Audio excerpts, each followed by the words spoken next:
Tú eres muy malo. Roto el pato de vestuario. La interpretación siempre negativa. Siempre negativa. Nunca positiva.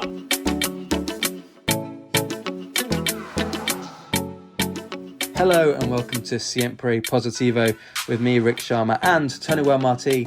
No Sam Marsden today. He's getting ready to head back to England for Christmas and he couldn't make the pod today, unfortunately. It's a bit like losing Pedri, isn't it? Like for this game that Barca beat Villarreal in 2-0, but not a particularly brilliant performance, and then they miss Pedri like we're going to miss Sam. Good evening, Rick. Yes, we're going to miss Sam, but well, we have to survive without our MVP, as Barça does without Pedri. Exactly. This is long-term race. The organiser, the midfield organiser, collecting all the passes, all the questions, all the ideas, and moving them on. I think that in Shell break he was not organizer. He was only finisher in striker, but bad striker. I think. To be fair, when I've played with him, he's been a centre back normally, spraying long balls up from the back.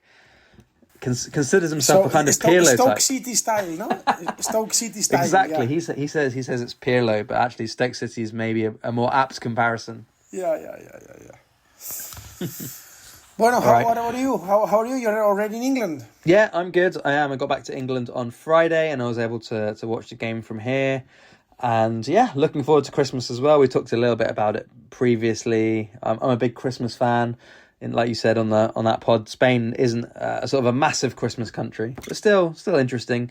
Where are you going to be in your pueblo for Christmas, or stay in Barcelona? No, I'll stay in Barcelona, except for 3 days in the New Year's Eve that I will be in Andorra. Oh, nice.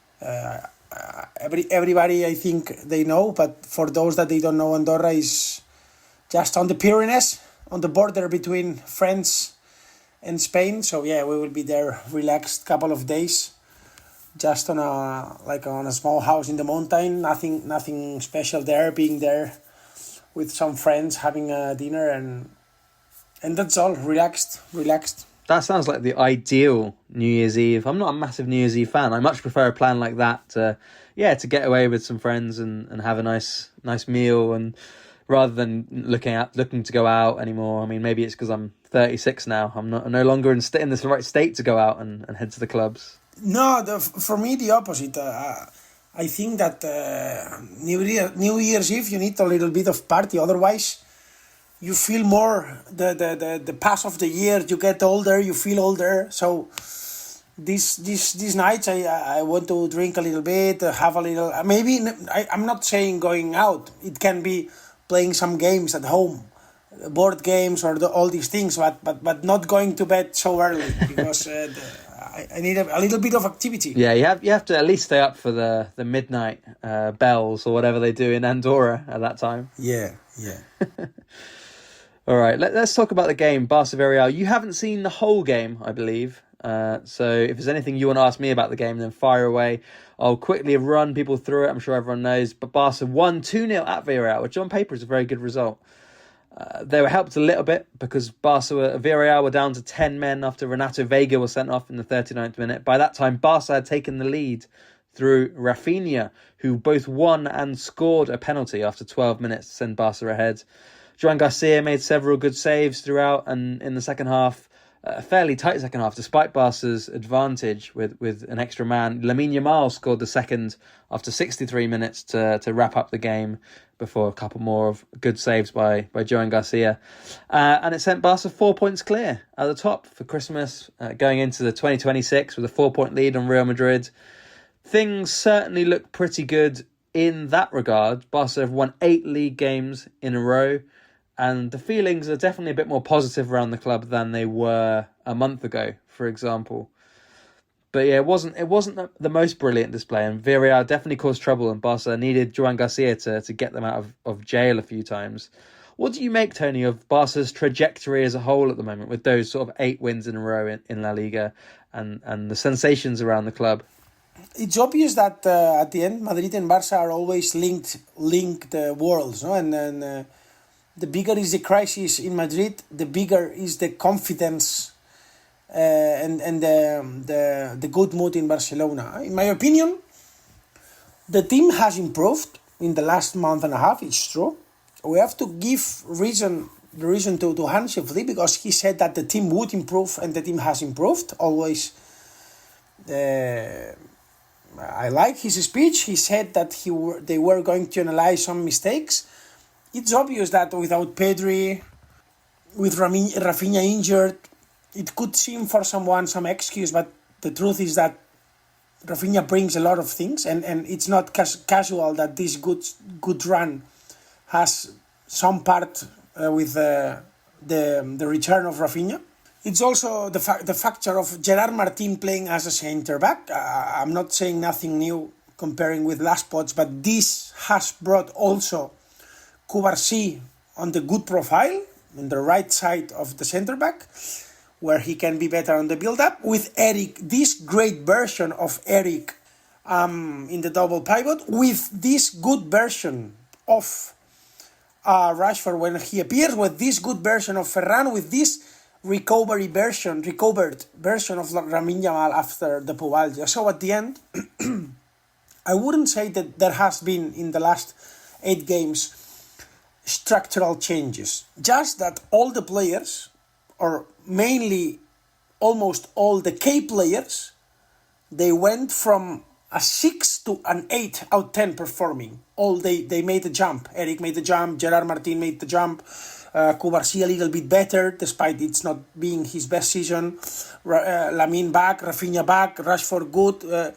So at the end, this has allowed Barça to get these results, and this for me is one thing. But for me still, for example, in the game today, you made some mistakes on the first half that if you want to compete for the Champions League, probably you cannot accept at the first half. And you had Joan Garcia, which is K right now, I can understand. But so, yeah, good feelings, good improvement, Rick, in the last, good sweetie taste to finish the year. Tehran. But for me, the conclusion is the same, that you are much better right now than Madrid. In LaLiga, you can succeed. But in my opinion, you are still far to show that this consistency that you need to fight for the Champions League. Yeah, no, I think that's pretty certain. I think few would disagree with that. What I found interesting actually is I actually agree with you on a lot of the points you made about the sort of the bulk reasons for why Barca have been good in the last few weeks, in the sort of 8-game run in La Liga where they've won those games, because those points have largely been true. Gerard Martin has been quite good at centre back. Ferran Torres has been in for him good form, and so on, all those points. But I actually thought in today's game it was a different story, and actually that some of those players who have been playing quite well today weren't particularly good. Eric Garcia, another one, maybe even most interestingly today, Eric Garcia, because it wasn't really a double pivot that Barca used today. It was more Eric as the lone defensive midfielder, and Frenkie was a bit further up the pitch, and Eric was a little bit disconnected from him. And I didn't know at the time whether it was Frenkie's own decision to be more advanced, or whether that's just what Flick was going for. And I think, but by the end of the game, it has to be Flick's decision to have Eric as the pivot, and then Frenkie a little bit further up, almost level with Fermin Lopez in this game. And it led to a lot of trouble for Eric. It didn't work for me. And the other factor in that perhaps is also the fact that maybe Eric only works in these sort of games as a pivot if Pedri is there, because he's so good, and that he kind of makes it work. He makes Eric work. I have said in the past I've been interested in seeing Eric and Frenkie and then Pedri who's further up the pitch ahead of them. But this game, I won't say has sort of scrapped the idea for me, but it's certainly given me pause for thought, and I'm no longer sort of desperate to see that. I'm kind of thinking, well, maybe actually it's a bridge too far for Eric. Maybe Eric at defensive midfield is fine for some games in La Liga, but against a top 4 team, Villarreal are 4th in La Liga and have been pretty good in La Liga. This was their first defeat at home at the Cerámica this season. Maybe it doesn't work, and that obviously by extension goes on to the Champions League, like you say. Of course, if it's not good enough to beat Villarreal, barely good enough to beat Villarreal, then of course it's not going to work against PSG or Arsenal or so on, especially when you consider that Villarreal are more or less bottom of the Champions League group. Obviously, there's been a couple of freak results in there, but they've done really badly in Europe this season. And it was the same with Gerard Martin, also didn't play well. Ferran Torres, poor game. Fowl wanted me to ask you about Ferran Torres' game today, the aquatic animal, for your thoughts, but I guess as you haven't seen the whole thing, it's not necessarily fair to. But I can tell you, he didn't really do anything. What does it mean he didn't do anything?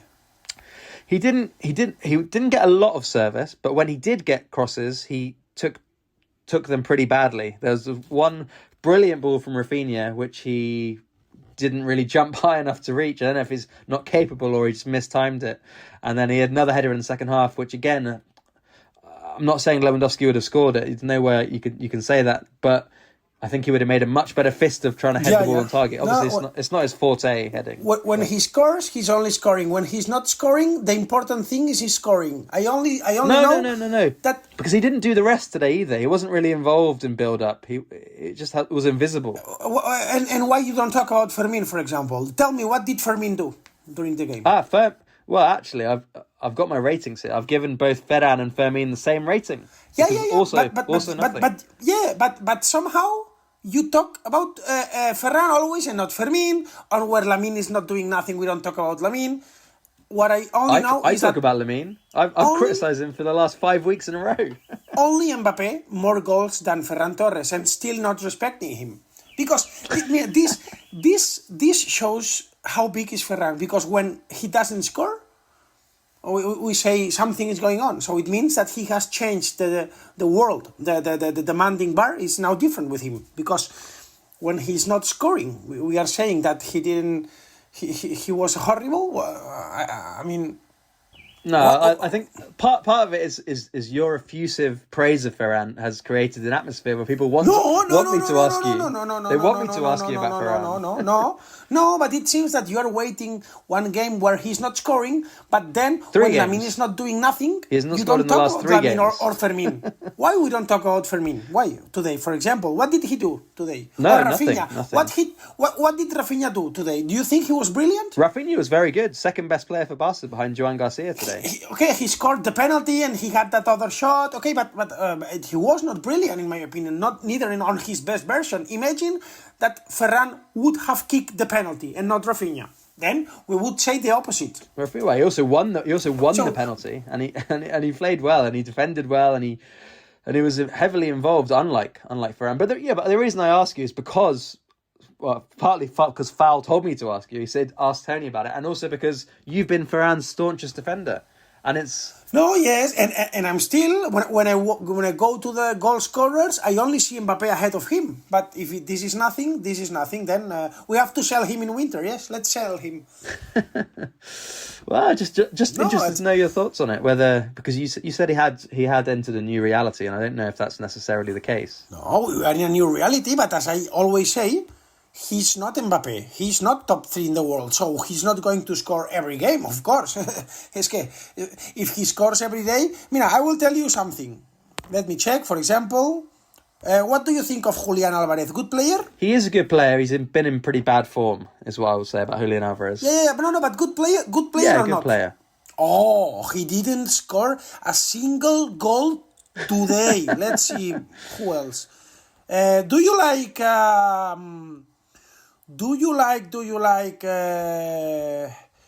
Serge Gnabry? Oh, he didn't score. Do you like Espera, wait. Saturday. Do you like Cole Palmer? I like Cole Palmer, yeah. Oh, he didn't score this weekend. This is the new Ferran. Okay, but do you like Cherki? Oh, he didn't score. Cherki neither. Oh, all these players are bad players. Cherki, Ferran. No. Because they didn't score. No, the difference is they play well. They do things well that aren't just scoring as well. But let me ask you, just in terms of goals, Tony, how many, without looking at the numbers or the stats, how many... No, but don't tell me this. Don't tell me without looking at the numbers, because numbers are important. No. I mean, without you physically looking, don't cheat. Don't look up the numbers to cheat. How many games has Ferran scored in the last 7 that he's played? Yes, not many, only 2 maybe. Yeah, but the season is not about only the last 7. The season starts in August. Not the last 7. Don't create your own rules. Well, form is different. Form changes over time. Yeah, form, yes. It's obviously that right now he's not on the best form in terms of being accurate, scoring goals. This is obvious. Yeah. But Yeah, for example, and not doing a great deal else either in this game. Anyway, let's move on from Ferran. As Sam says, we have talked a lot about the shark in recent weeks. Tell me. But yeah, I would be surprised if he starts against Espanyol on January the 3rd. Well, in my opinion, if the next game was, for example, on Thursday or Wednesday, I also could see him on the bench. But the fact that right now you have like some holidays, that against Espanyol you will have to run a lot, you don't know if there will be some injuries. Yeah. For me, I think that he will be starter maybe. But what I want to tell you is that for sure I also see that he would have been on the bench. But I'm not sure right now, because it's the first game of the year. You need to have a lot of intensity against Espanyol. Let's see if Lewandowski is totally recovered. He had a lot of pain. Yeah, he came on today. He came on for a bit. Yeah, but nothing, no? No, yeah, nothing great. He had 1 or 2 pieces of hold-up play, but nothing beyond that. Let's talk about Raphinha. I mean, I'm surprised to hear you. I mean, I agree he wasn't brilliant today, but he was, for me, best outfield player for Barca by a long shot. Joan Garcia was the best player, I think, hands down. Some great saves. But Raphinha and Lamine Yamal, this was unlike in recent weeks, or at least in terms of Lamine Yamal. This was a game about the wingers for Barca, because in the middle there was nothing. Frenkie and Eric struggled to create. Fermin was invisible. Ferran, nothing. It was about the wings, and I think both Raphinha and Lamine Yamal were strong today, but especially Raphinha. On the day after that, Hansi Flick went out to bat for Raphinha. Did you see the press conference on Saturday? Yes. He wasn't asked about Raphinha, and at the end of the press conference, Hansi Flick goes, "I'm angry, or I'm upset you didn't ask about this." And he laid into the FIFA Team of the Year, the best, for not including Raphinha.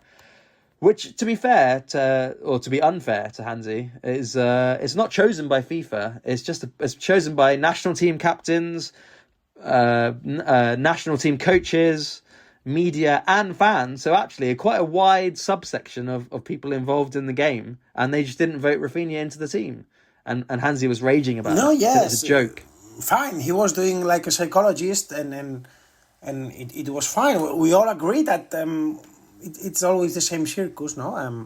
In these kind of awards, what should be the formula to count? Because the numbers of Raphinha are amazing. He deserved to be the Ballon d'Or.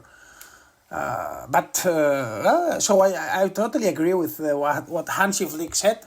He needs to defend, he needs to praise, because at the end, here in Barcelona, this is more or less the same what happened when Messi was there.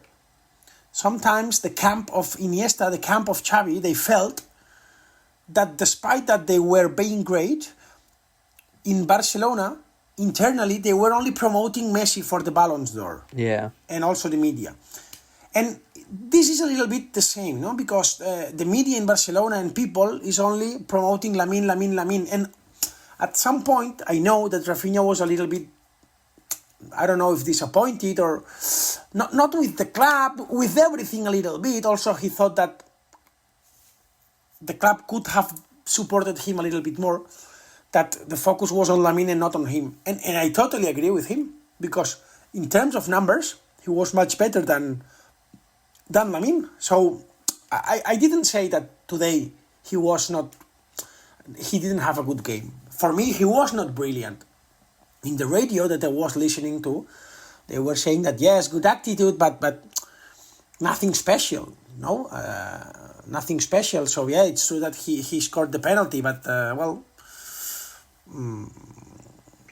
don't know. Let's see. For me, it's going to be very difficult for him to get closer to the numbers that he made last year. But it's true that he has had a great impact since he's back from his injury, and I would say that his numbers are not even the best thing, because the way he runs, the way he puts attitude, his winning mentality, it's not original, Rick, but we have to give the reason to Flick. Flick said that Raphinha was essential, and the results are giving him the reason. Yeah, I agree with that. He's come back strongly. He's more or less had a goal or an assist in every game since the Chelsea game. Against Alaves, he got an assist. Against Atletico, he scored a couple of goals against Osasuna. A goal, obviously, against Villarreal today. So yeah, and I think for me he was Barca's best outfielder. And then Lamine, he still seems a little bit hampered by the groin issue in the sense that he's not taking people on as much as he used to. I think it was Chris in the Discord made quite a good point about this during the game, was that Lamine is sometimes taking people on, but only when he doesn't have a lot of space to run into beyond that, because he can't open himself out to run at full pace. So what he does is when there's space behind, he doesn't take players on. And when he's close to the box and he can beat a man and be in the box and not have to sprint long distances, he does try and do it still. I think that's quite an astute observation. That is something that I've noticed without being able to sort of exactly put my finger on it until Chris pointed out. And I was like, oh yeah, that's obviously what's happening. That he's not giving himself the task of running huge lengths of space in behind defences. Sí, bueno, this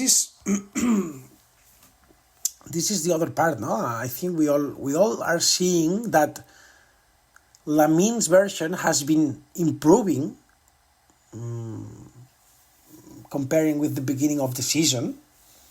But still, I think that you will agree with me that this better version of Lamine Yamal in this last month and a half is better than the beginning of the season, but still not as dominant, not as impressive as the last season. So this could be bad news, but also good news, no? Because if you want to compete for bigger things and you can still think that the best moment for Lamine is still to arrive, this can give you hope, no? Because maybe when key games of the season will arrive, he will do this step that everybody wants from someone who wants to be considered the number one of the world, no? Yeah. So that's true. I agree. For Lamine, the bar will be when key games arrive. So let's wait. But it's obviously that he's not being as consistent, maybe, or as brilliant in the 1-against-1 as he was last season. Yeah, I think that's a good point. I think that hopefully that's a positive rather than negative, in the sense that there should be more to come from Lamine, because I agree with you, he's not been at the level he was last season. Last season I defended him as Barca's best player, but now this season I would say he's a long way behind. Pedri, Raphinha, Joan Garcia are all up there. Yeah. Yes. Christensen, to move slightly away from the game, but kind of stick with it as well, because the centre-backs didn't convince again, and Christensen on this morning was ruled out for about 4 months because of a partial knee ligament tear. And it raises the question that everyone is wondering, can Barca sign a centre-back? And Christensen's injury kind of gives them the leeway to do it, no, in an FFP sense, in that they can use his wages to register a new centre-back, potentially, if they can get someone in on a loan or a cheap deal. Do you think there's any chance of getting a centre-back now in January? Obviously, Araujo's to come back in. Flick said he'll be back for the Espanyol game. Pues es una buena pregunta, because Barça already used the fair play of Ter Stegen, because his injury was for at least 4 months, to register Rashford. Yeah. They already used the fair play of the injury of Gavi to cancel an endorsement, ¿es? Un aval? ¿Cómo es un aval? A guarantee. Guarantee, the guarantee. So it's funny, no? Because they are, it's like someone who is using like a yonki, like someone who needs the drugs, spending as fast as they can the only margin that they have. They spent the one of Ter Stegen, they will have to give it back. Hey, don't forget, they will have to give it back on the salary cap next year. The same with Gavi. And now, I was convinced that no one was going to be signed because they didn't have any margin. But if they want to use the margin of Andreas Christensen, they can do something. But they can't spend. I think, as far as I understand it, they won't be able to actually spend any money. It will have to be a loan. Yeah. It can be a loan, but I think Barca will try to see if they can do something on the transfer window. I'm not sure that they will do it, but I would not say 100% they are not going to do that, because they wanted to sign someone young, which is completely different, because this is more related with other issues. A young centre back that can start playing with the second team. But regarding the margin that they will have now, let's see. But I wouldn't rule out that they can bring someone on loan. Yeah, interesting. And maybe there's a way around it, like to sign someone that would otherwise cost money. Obviously, Crystal Palace's Mark Gay has been mentioned, but even though his contract's running out, he would still cost money.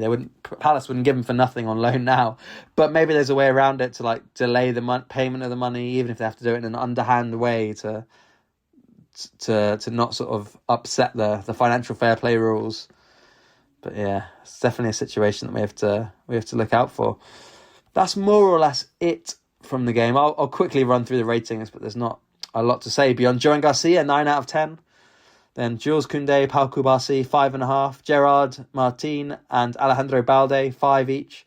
Gerard was a bit lucky in the first half with a very poor pass. I think he was especially bad helping bring the ball out from the back today, and he gave the ball away, and it led to a good chance for Villarreal. But I can't remember if it was saved by Joan Garcia or it just was missed. But yeah, it was a good chance. There's quite a few moments in this game where the ball was just bouncing around like a pinball in Barca's box, and it was just seemed completely out of control.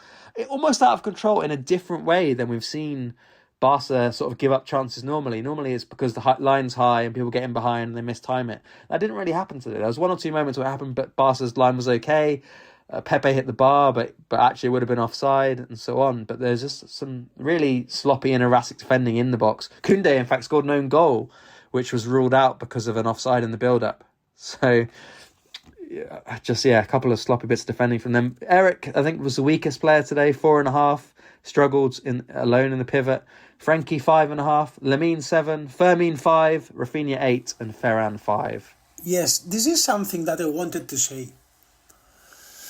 Eric-Frenkie, now that you give a low rating to Eric, Eric-Frenkie was the same double pivot that we saw in Stamford Bridge, and still I think that you go nowhere with this tandem. You go nowhere. No blood for them. No blood, no aggressivity in terms of winning. I know that Eric, yes, is doing well and he runs forward to press and in this sense, he's bringing a lot. But for me, Eric and Frenkie, there is lack of how can I tell you, lack of activity, lack of bad character, mala leche, no? Like kind of. See, how can you say this in English? Yeah. I guess neither of them is willing to be a nasty bastard in midfield. Hot blood, character, you know. Aggression, personality, yeah. Yeah, too cold midfielder for me for big games. That's what I don't like at all. So if you go with Eric, you need someone more intensity, and if you go with Frenkie, for sure you need Pedri. That it seems that he's not really a big character, but he runs a lot and fights a lot. So for me, Frenkie and Eric, I'm not sure that it's a good formula for other games. In the bridge you lost, today you won, but I'm not convinced. Yeah, I agree. That's what I was saying earlier in the pod, like because I wanted to see Pedri in the 10, but now I've kind of moved away from that because you just need him in one of those two deeper positions. And it's funny because Pedri is not aggressive in the sense of like Roy Keane is the archetype of this kind of player that we're talking about. But his intensity and his work rate and his running and his attempts at tackling are so frequent and so much that he just fulfills that position without even being someone who's typically a sort of a midfielder in that ilk. Sí, no. Bueno, let's see. Let's see when Araujo's back. Let's see if we see again Eric as a centre back or not anymore. Now Christensen is out. What happens with Gerard Martin? What happens if Balde has an injury? No sé, let's see. Which is quite possible. That's what which tends is to be very part of likely to happen. Balde's season. Yeah. Let's see. Yeah. Thin. The squad is thin, and yet, as Frankie was asked about after the game, he said everyone's happy. He says we're top of the league. We've got 4-point gap. We're still in the cup. We're still in the Spanish Super Cup. We're still in the Champions League. Everything's happy, and it goes back to what you said. It kind of comparing to Real Madrid, Barca are in a slightly better position. Madrid are still in a kind of crisis over Alonso. It seems like with the win over Sevilla and the win against Alaves last weekend and against Talavera in the cup, they scraped through midweek. Alonso's keeping his job, but it does just feel like they're just putting off the inevitable, which is perhaps after the Spanish Super Cup. If Madrid lose that, then Alonso might finally get the chop. So he's stumbling on for now. Sí. Vamos a ver. Maybe, Super Cup can be a crucial point for Xabi Alonso. Yeah. And on that negativo note for Real Madrid, but positivo note for supporters of Barca, we will bid you goodbye. We'll be back later in the week before Christmas, hopefully, fingers crossed, with that Q&A that people are asking questions for right now. If you want to add your question, you still have a bit of time before we record that, so go for it. Stay positive.